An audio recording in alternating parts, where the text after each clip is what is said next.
Salmo primeiro, galera. Como que é o tema do ensino hoje? O nosso tema hoje é meditação. Nós vamos ler esse texto e vamos caminhar. Bom, vamos ler primeiro, depois eu falo com vocês sobre o cronograma do nosso estudo de hoje, tá?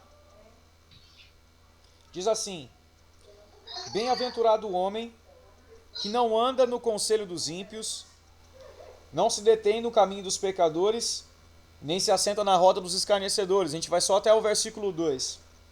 Antes o seu prazer está na lei do Senhor, e na sua lei medita de dia e de noite. Amém. Né? Bom, vocês já oraram? Já. Amém, amém, glória a Deus. Bom, galera, a primeira coisa que a gente precisa recordar é que nessa série de disciplinas espirituais nós estamos querendo adquirir hábitos saudáveis que favoreçam a nossa espiritualidade, que nos deem uma vida cristã de fato poderosa em Deus, recheada de relacionamento, de intimidade. Então a gente precisa considerar que cada uma dessas disciplinas que nós vamos aprender, elas são, antes de tudo, praticáveis por qualquer cristão. A gente conversou sobre isso, vocês lembram? Sim. Não é preciso ser um super crente para viver estas coisas. A disciplina da meditação, ela tem em si uma certa penumbra, vamos assim dizer. Por quê? Porque a palavra meditação e a meditação em si não é uma coisa que a gente costuma encarar como sendo parte do nosso cotidiano ou parte da fé cristã. Quer ver um exemplo? Quem aqui achava que meditação era coisa de cristão? Levanta a mão. Não era coisa de cristão? Que meditação era coisa de cristão. Quem achava, levanta a mão. Quem achava que não era coisa de cristão, levanta a mão. Aí a gente começa a nossa série de disciplinas espirituais falando de meditação. Então, a primeira coisa que a gente precisa considerar é que é um tema novo para muitos de nós. Portanto, talvez a gente não consiga abordá-lo só em uma aula. Então eu vou ser sensível à maneira como a aula vai fluir. Dependendo, a gente divide em duas partes, tá bom? O objetivo não é trazer para vocês uma explicação profunda sobre o que é meditação. Não. É só mostrar o que a Escritura diz acerca e ensinar vocês, ferramentalizar vocês, dar a vocês condições de colocar isso em prática. Então eu queria fazer com vocês uma aliança. E a aliança vai consistir no seguinte: não ouçam, não assistam, não sejam, nestas lições de disciplina espirituais, meros espectadores. Não se preocupem em ficar só anotando. Isso é muito importante, mas não pode parar por aí.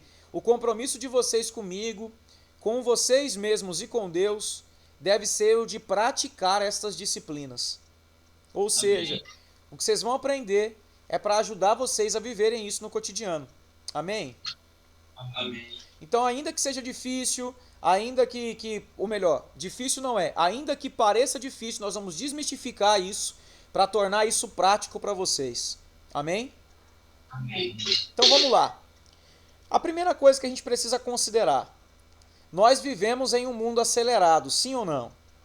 Sim. Principalmente para quem mora na capital como vocês, a vida parece até passar mais rápido, né? São tantos os compromissos, as atividades, a gente vive escravo da tal pressa, tudo é para ontem, e aí a gente muitas vezes se vê começando o dia no barulho do despertador e terminando o dia no barulho do ar-condicionado, ou seja, a gente não consegue perceber nada, tudo passa assim, ó. É ou não é? Quantos aí não se sentem escravos do tempo, porque parece que não tem tempo para nada? Quem acha que não tem tempo para nada aí, levanta a mão. Tem mais alguém que levantou aí? Ah, não, galera. Pois é, galera. A gente precisa compreender uma coisa, que nós temos um adversário, e esse adversário tem uma especialidade. As especialidades do nosso adversário nesse nosso tempo de correria são basicamente 3: ruído, pressa e multidão. Ruído, pressa e multidão. São as três especialidades do nosso adversário.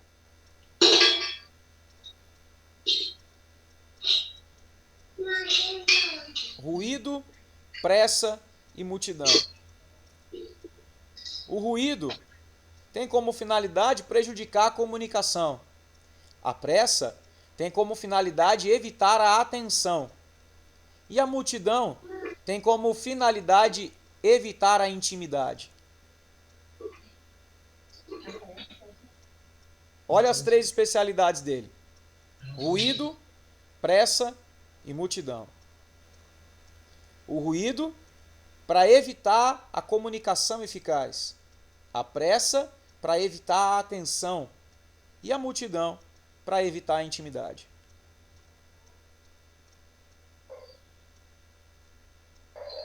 Vocês estão comigo aí? Sim. Repete só mais uma vez, por favor, Rafa. Ruído, pressa e multidão. Ruído, Aham. para evitar a comunicação. Pressa, para evitar...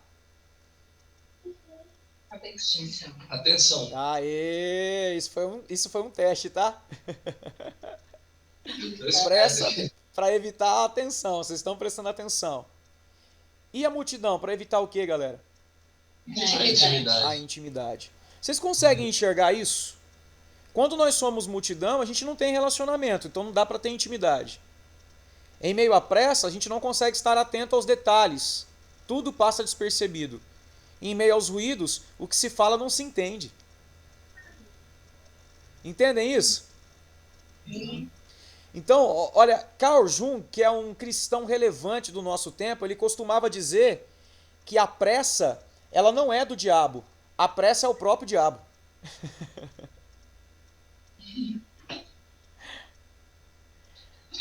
Carl Jung afirmava isso: pressa não é do diabo, a pressa é o diabo. A pressa nos faz desatentos.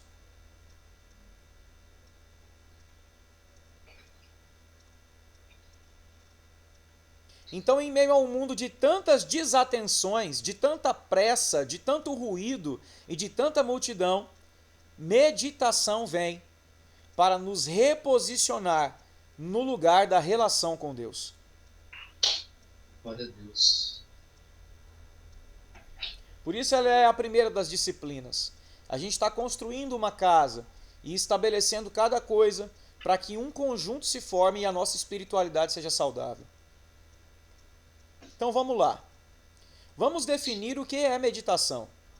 O que é meditação?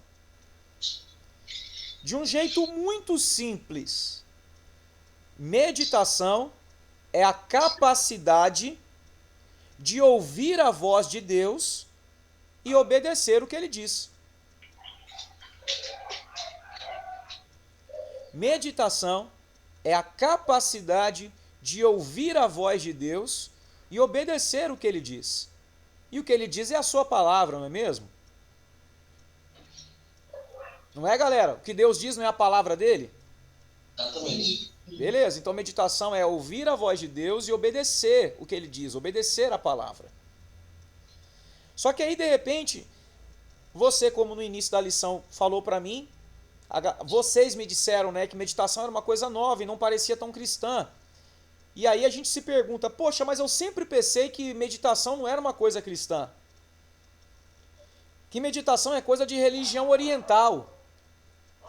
Então a gente vai definir muito rapidamente a diferença entre meditação oriental e meditação cristã. Tá bem? Ótimo. Existe grande diferença entre as duas concepções. Então vamos definir primeiro a meditação oriental. Bom, a meditação oriental, ela busca esvaziar a mente. Presta atenção. A chave aí é esvaziar. A meditação oriental busca esvaziar a mente. E, portanto, esse esvaziamento tem uma finalidade: desligar-se do mundo e obter, através de uma experiência humana, um tipo de relaxamento psíquico, somático, mental e emocional. Então a meditação humana, ou a meditação oriental, ela é uma experiência exclusivamente humana. Não tem participação divina. Então ou você faz isso porque você acredita que nesse relaxamento, nesse esvaziamento, você vai alcançar algum estágio espiritual superior, ou você faz isso simplesmente para se sentir um pouco melhor. Não existe nenhuma finalidade de transformação interior. É simplesmente um desligamento do mundo material para a obtenção de um relaxamento psíquico e físico. Deu para pegar isso aí? Sim. Parte-se do conceito de que o mundo material é totalmente ruim. Então, portanto, desligar-se do mundo material é desligar-se do mal para alcançar algum tipo de bem. Isso aí é uma filosofia gnóstica. É inclusive o que no princípio do cristianismo foi combatido pelos apóstolos. A matéria não é totalmente má, tanto que Jesus se fez matéria. Beleza? Amém. Show! Momento yeshivá dessa aula. Entramos em teologia aqui. Então vamos lá. Deu para pegar o que é meditação oriental, né? Deu. Então vamos agora para meditação cristã. O que é meditação cristã? A meditação cristã, pessoal, é a busca do preenchimento da mente. Enquanto a meditação oriental esvazia, a meditação cristã busca preenchimento da mente. Mas preenchimento da mente com o quê? Preenchimento da mente com o conhecimento de Deus.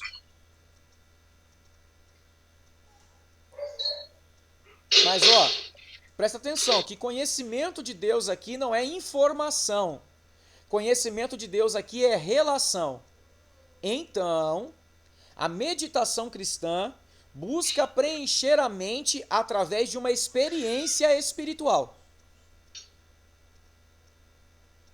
E essa experiência espiritual nada mais é do que a busca por um encontro entre o homem e Deus.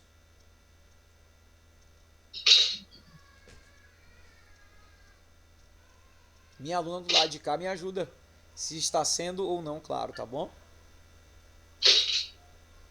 Deu para pegar isso aí, galera? Sim. Então, uma busca o esvaziamento em uma experiência exclusivamente humana. A outra busca o preenchimento da mente através de uma experiência espiritual. Uma experiência de relação entre o homem e Deus. A meditação humana visa o desligamento do mundo para a obtenção de um relaxamento psíquico e físico. A meditação cristã busca o preenchimento da mente através de uma experiência espiritual que vai não produzir relaxamento, mas vai produzir descanso. E não vai produzir desligamento, vai produzir conexão, relacionamento com Deus. E em Deus eu encontro descanso. Glória a Deus. Deu para sacar isso aí? Sim. Massa. Então, bom, a gente viu que são coisas diferentes com alvos diferentes, né? Deu para perceber? A primeira tem por alvo desligamento e relaxamento mental e físico. A meditação cristã tem como finalidade o relacionamento e o preenchimento da mente. Através de quê? De uma experiência com Deus. Essa experiência com Deus me leva a um lugar de descanso que é o próprio Deus. Show de bola? Então eu pergunto para vocês, meditar é algo bíblico? Sim ou não? Sim. Então vamos ver isso um pouquinho?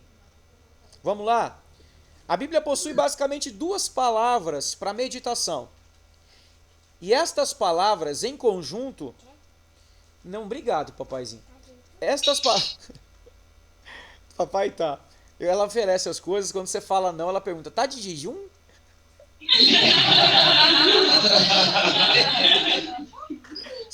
Essa menina é muito espiritual. Uma pergunta pra você quando você não come se você tá de jejum, a outra só dorme ouvindo deixa queimar. Nananiná é para os fracos, meu amigo. Aqui em casa é deixa queimar, deixa queimar. Então vamos lá. Ambas as palavras em hebraico buscam basicamente transmitir os seguintes significados. Meditação, as duas palavras para meditação. Ouvir a palavra de Deus é o primeiro dos significados.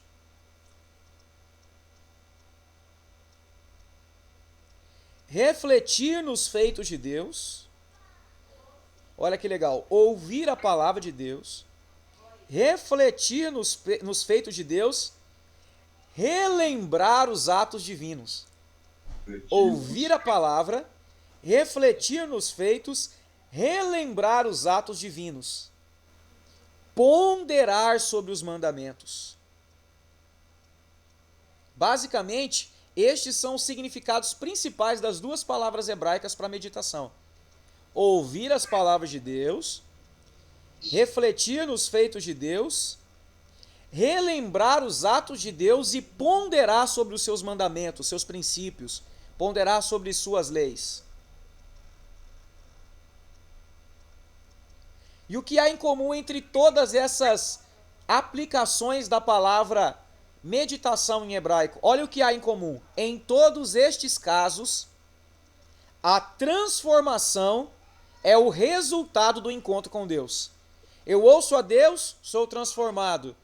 Eu reflito sobre os seus feitos, sou transformado. Eu relembro os seus atos, sou transformado.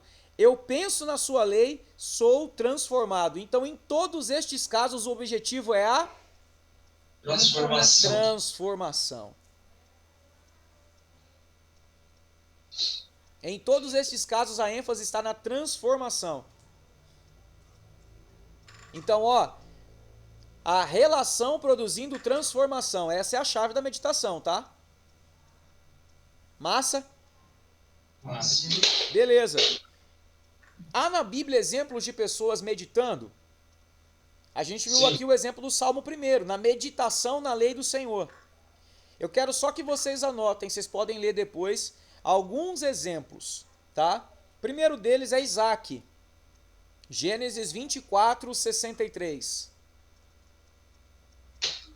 A Bíblia diz que Isaac estava a meditar no campo, enquanto o servo de Abraão buscava Rebeca para ele.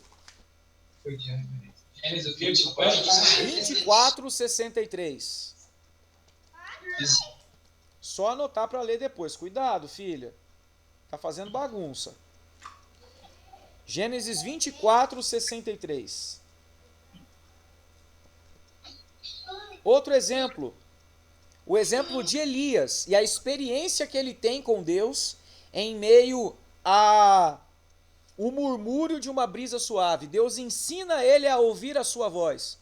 Deus faz uns barulhões, uma série de coisas, mas Deus só fala no meio da brisa suave. Isso está em 1 Reis 19, dos versos 9 ao 18. 1 Reis 19, dos versos 9 ao 18. A experiência de Elias de ouvir a Deus em meio ao murmúrio de uma brisa suave. Deus falou baixinho no meio da brisa. Esse texto é lindo. Parece até poético, né? É poético. O terceiro exemplo, os Salmos. Os Salmos falam mais de uma vez em meditação. Salmo 1, verso 2, que a gente leu, fala de meditação. Salmo 63, verso 6, também. E Salmo 119, versículo 148. Também vão fazer afirmações sobre meditação. Então, os autores dos Salmos praticavam meditação e fazem menção a ela nos seus salmos, nas suas poesias, nas suas orações. Participação especial da minha aluna aqui, ó. Outro Salmo 119, versículo 148. Olha, Lu. Lindeza da vovó. Te amo.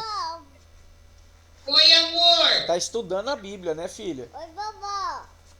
Oi, meu amor. Tá bem? A pretinha tá bem. Tá bem. Tá gorda de tanto comer. Agora o papai vai ensinar, tá bom? Fica aqui do meu ladinho. E o nosso maior exemplo é Jesus. O último dessa série que a gente vai aplicar aqui é o exemplo de Jesus. Jesus costumava se afastar para um lugar deserto. Quantas vezes você já leu essa expressão na Escritura? Afastou-se Jesus para um lugar ermo, para um lugar deserto, se retirou, né? Um exemplo desse afastamento está em Mateus 14, 13. Você pode ler isso aí depois como tarefa de casa. Mateus 14, 13. Jesus ali não se afastava para fugir do povo. Jesus se afastava para ficar a sós com o Pai. Então, Jesus não estava se desligando do mundo. Jesus estava se conectando com alguém. Jesus não estava esvaziando a sua mente. Jesus estava enchendo-se de palavras do Pai. Vai lembrando aí que a gente aprendeu sobre o que é meditação. Então, olha só, a gente já viu o que é e já vimos que é algo bíblico. Amém? Amém. Então agora eu pergunto para vocês, para que meditar? Qual é o propósito da meditação? O que vocês acham? Conectar com Deus. Show, é isso aí. Ouvir a Deus, ser transformado na relação, beleza. Então vamos sintetizar isso em algumas máximas. O primeiro propósito da meditação é para que a presença contínua de Jesus, que a gente chama de onipresença, deixe de ser uma teoria, um dogma teológico, e passe a ser uma realidade reinante. Nós não queremos que onipresença para nós seja um dogma. Nós queremos que onipresença seja uma coisa concreta. A gente quer Jesus no carro, a gente quer Jesus em casa, a gente quer Jesus na cama, no trabalho. A gente quer vivê-lo, a gente quer experimentá-lo, a gente quer ouvi-lo. Glória a Deus. Amém? Então a primeira coisa é para que isso se torne uma realidade. A presença de Jesus se torne uma realidade. É o primeiro objetivo da meditação. O segundo objetivo da meditação é criarmos um espaço emocional e espiritual que permita a Cristo edificar um santuário no nosso coração. Um espaço Espiritual e emocional que permita a Cristo edificar um santuário interno, interior, no nosso coração. É abrir-se para Jesus fazer de nós um santuário. E santuário é onde Deus se revela. Um Permita espaço. a Cristo. É permitir, é criar um espaço emocional e espiritual que permite a Cristo edificar um santuário interno no nosso coração. Que permite a Cristo edificar um santuário interno no nosso coração. O profeta, Manda, mano. a gente já, eu particularmente já ouvi muito essa expressão assim na igreja. Ah, não é emocional, você está muito emotivo e tal. Então Jesus é também emocional. A revelação também toca as emoções. Por quê? Porque nós não somos seres separados. Nós somos seres psicossomáticos. Nós somos um corpo, temos uma espiritualidade e temos afetividade. Eu não gosto de falar de somos um corpo, alma e espírito porque parece que está dividindo mesmo assim. Nós somos uma unidade, pessoal. Uma unidade que tem matéria, parte visível, que é este corpo, e uma parte imaterial, que são as nossas sensações, a nossa espiritualidade. Entendem isso?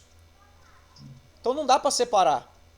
Agora, quando nós somos guiados apenas pelo que vemos e sentimos, aí nós somos almáticos. Nós estamos ignorando que somos seres espirituais também. Aí é outra coisa. Cara, a gente começa a entender outras coisas, fazendo esse link até para as doenças psicossomáticas, né? Sim. É a unidade. A gente pode citar a depressão, que é a doença da emoção, né? Sim, é isso aí. É isso aí. Estamos em crise, nós estamos em depressão, em queda. É isso aí. Bom, vamos continuar? Sim. Terceira finalidade, ou terceiro propósito da meditação. Experimentarmos as profundezas de Jesus Cristo. Essa expressão é linda demais. Essa expressão é da Madame Guyon. Eu quero muito ler livros dessa mulher, ainda não achei. Ela é muito referendada pelos grandes teólogos, faz muito tempo que ela viveu, mas é uma referência de espiritualidade. Ela fala que as profundezas de Jesus Cristo é esse conhecimento pessoal de Jesus, entende? Então uma das finalidades da meditação é conhecer Jesus pessoalmente, conhecer as profundezas de Jesus Cristo. E o que acontece quando a gente conhece as profundezas de Jesus? Nós somos transformados à sua imagem. Glória a Deus. Ou seja, um dos objetivos da meditação aqui, o terceiro, é sermos orientados e confrontados interiormente a partir do conhecimento de quem Jesus é. E aí o que isso faz? Ou seja, eu tô sintetizando essa parte poética da Madame Guyon. Esse conhecimento das profundezas de Jesus Cristo, Kívia, é sermos confrontados e orientados a partir do conhecimento de quem Jesus é. Confrontados e orientados a partir do conhecimento de quem Jesus é. É tipo assim, eu olho para a realidade de quem é, isso me ensina algo e me confronta sobre quem eu sou. E o que isso produz? Uma mudança completa da minha existência. Né? Isso redireciona quem eu sou, o modo de viver, a maneira de pensar, isso me transforma. Entendem isso? Então, ó, preste atenção, aqui eu vou falar algumas palavras, vocês não precisam anotar. Não são frases nossas, são frases de outros irmãos em Cristo que já pensaram também sobre meditação. Thomas Merton, ele afirma o seguinte: a meditação não tem sentido e nem realidade, a menos que esteja firmemente arraigada na vida. Ou seja, a finalidade da meditação é gerar alguém na vida prática parecido com Jesus. Meditação não é algo místico, é algo que transforma na prática. Segunda afirmativa, essa é de William Penn, olha que legal, atrelada à finalidade da meditação. A verdadeira santidade não tira os homens do mundo, ó, não produz desligamento nem afastamento, no sentido de tirar da matéria. A verdadeira santidade não tira os homens do mundo, mas capacita-os a viver melhor nele e incita, os empreendimentos que ajudam a restaurá-lo. Ou seja, a santidade produzida pela meditação não nos remove do mundo, nos transforma para no mundo sermos diferentes. Legal isso, né? Sabe qual é a conclusão dessas 3 finalidades da meditação? Com frequência, a meditação nos levará a orientações muito práticas do Senhor na nossa vida. Você vai estar meditando e Deus vai ensinar você a como lidar com questões do cotidiano. Deus vai falar com você sobre como lidar com um filho, com um primo, com um tio, com um amigo, com um problema no trabalho, com um problema conjugal, com um problema com você mesmo. Você está meditando ali e o Senhor vai falar: para de brigar com sua esposa. Porque meditação não é sobre ouvir a Deus e obedecê-lo? Então meditação abre um ambiente onde Deus fala. Um santuário interior onde Cristo se comunica e se revela.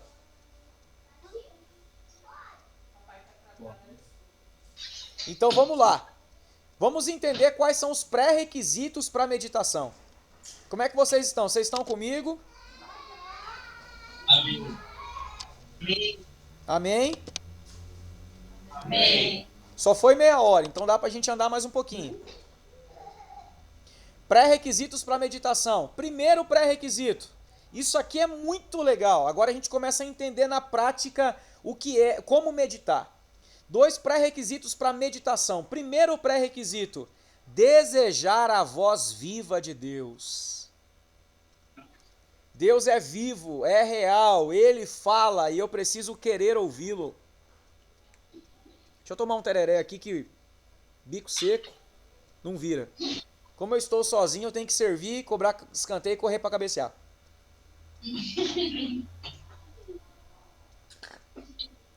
Com gengibre e limão rosa. Top, hein? Sabe o que eu vou ganhar de presente do Dia dos Pais? Momento muito espiritual. Um pé de limão, cara. Pensa num cara feliz. Aí, ó. Ei, depois eu vou arrumar uma muda de gengibre, meu amigo. Rumo à autonomia. Daqui a pouco eu tô plantando mate aqui, erva na minha terra. Aí vou ter que ir lá na Polícia Federal e falar, ó, erva é erva mesmo.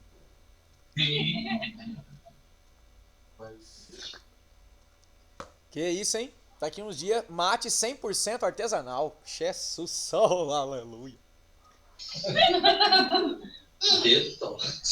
Então, primeiro pré-requisito para meditação: desejar a voz viva de Deus.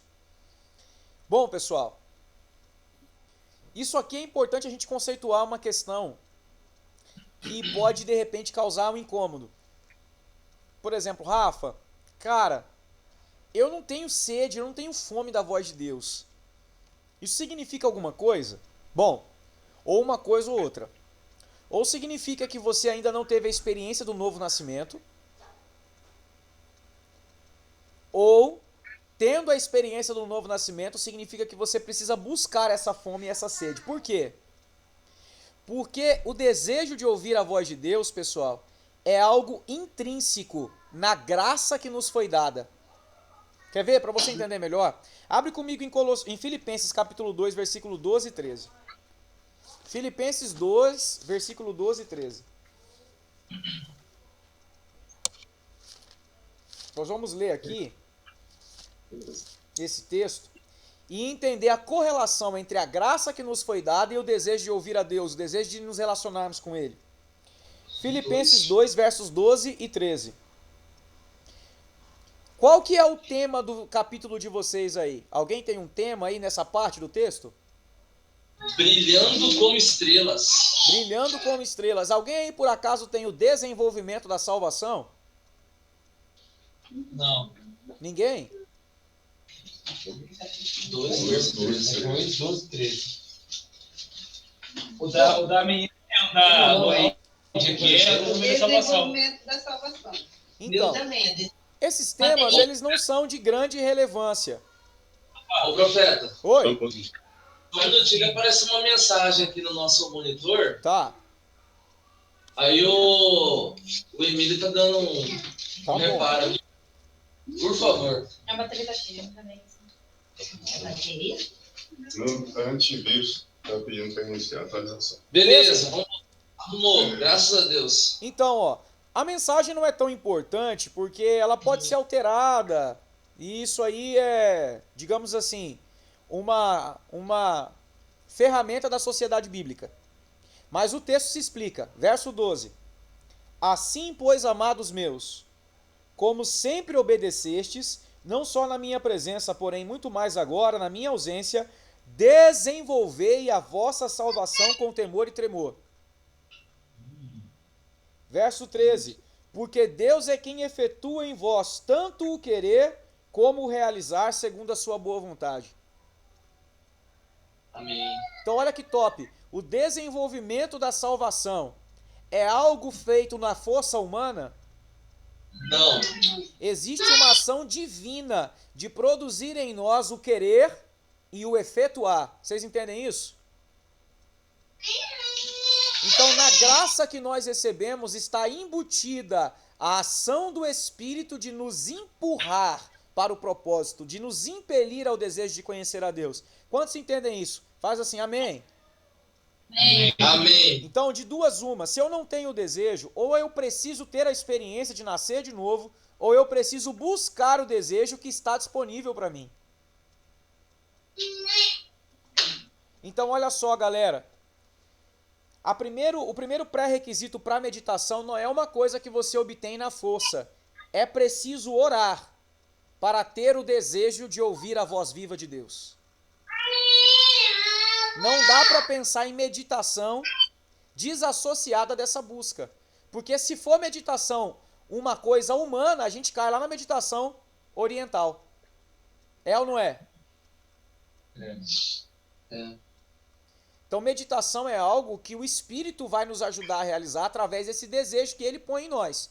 Então, se eu não tenho desejo de ouvir a voz viva de Deus, o que eu faço? Pede. Eu peço. Ora. Uau, eu oro. Simples assim. Primeiro pré-requisito. Segundo pré-requisito, santificar a imaginação. Cara, isso aqui eu acho lindo. Santificar a imaginação. Tem a ver com o que você falou, Rina, mas é um pouquinho mais amplo. Acho isso aqui lindo demais. Primeiro pré-requisito, buscar ou desejar ouvir a voz viva de Deus. Segundo pré-requisito, santificar a imaginação. Ó, a experiência comum, pessoal, dos que caminham com Deus é receber imagens daquilo que pode existir. Explica melhor, profeta. Vou dar uma experiência prática que vai elucidar isso aí. Quando a minha mente está cheia de tudo que é de boa fama, se algum louvor existe, se o meu pensamento está ocupado da vida de Deus, da Escritura, a minha mente está sendo governada pela palavra ou pela carne? Pela palavra. Então ela é um ambiente propício para Deus falar, sim ou não?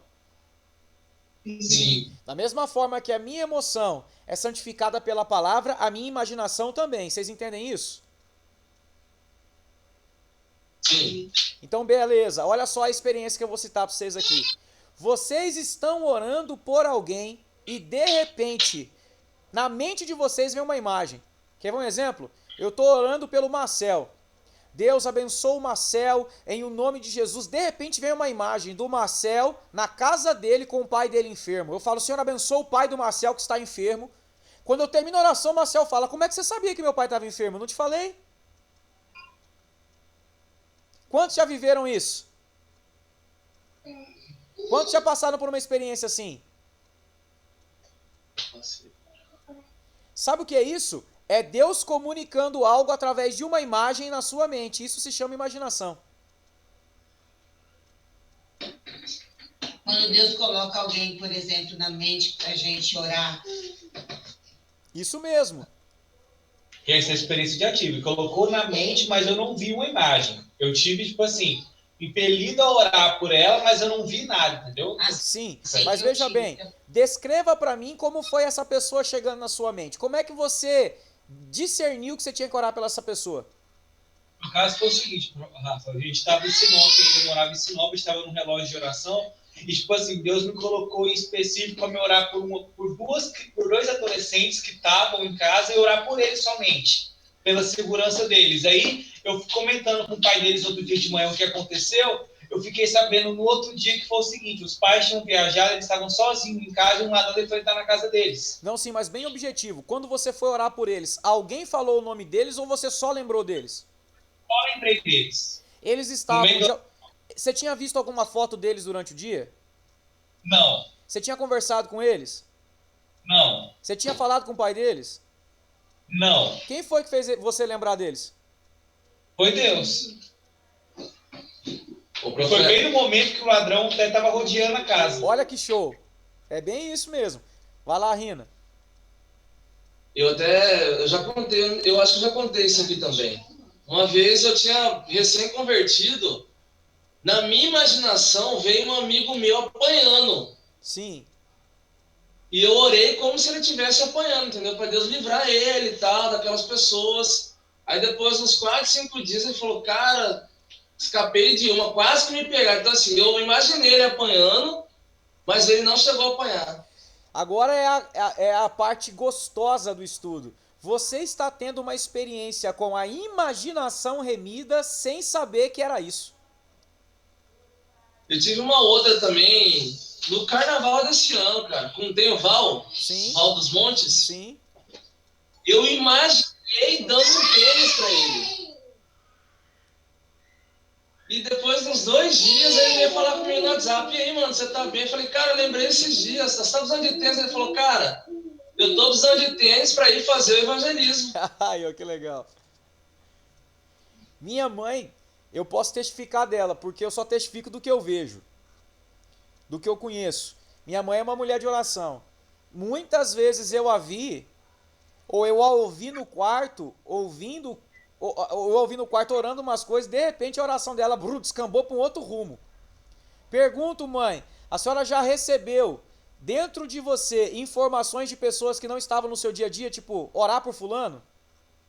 Recentemente, por Pedrinho. Olha aí. Outro dia, eu mandei uma mensagem cedo para ele. Pedro, tá tudo bem, meu filho? Ele respondeu não. Só colocou assim, não. Aí a Larissa me mandou uma mensagem. Sogra, sabe o que aconteceu com o Pedro? Eu disse não. Falei com ele agora há pouco. Ele só respondeu não. Aí eu fiquei preocupada e mandei para a Angélica. Aí o pai dele tinha falecido. Aí eu pergunto, como a senhora pode antecipadamente ao fato ter sido conduzida por si mesma a orar por alguém? Foi a senhora ou foi Deus? Deus. Eu acho isso aqui lindo, gente. Sabe por quê? Porque sempre foi uma experiência que eu tive, mas eu não sabia explicar. Eu orando, eu via anjos dançando. Eu já dancei com Deus em oração. Oi? Já dancei com Deus em oração, coisa linda, sabe? E essas experiências, elas eram muito malucas, eu não sabia nem explicar para as pessoas. Às vezes eu ia em lugares orando. Em oração eu ia a lugares. Por exemplo, antes de vir a Rondônia, eu via as flechas saindo de Cacoal. Mas a minha familiaridade era toda com Cuiabá. Então eu acho isso muito legal. Porque a imaginação, gente, é um território altamente profético. Uau.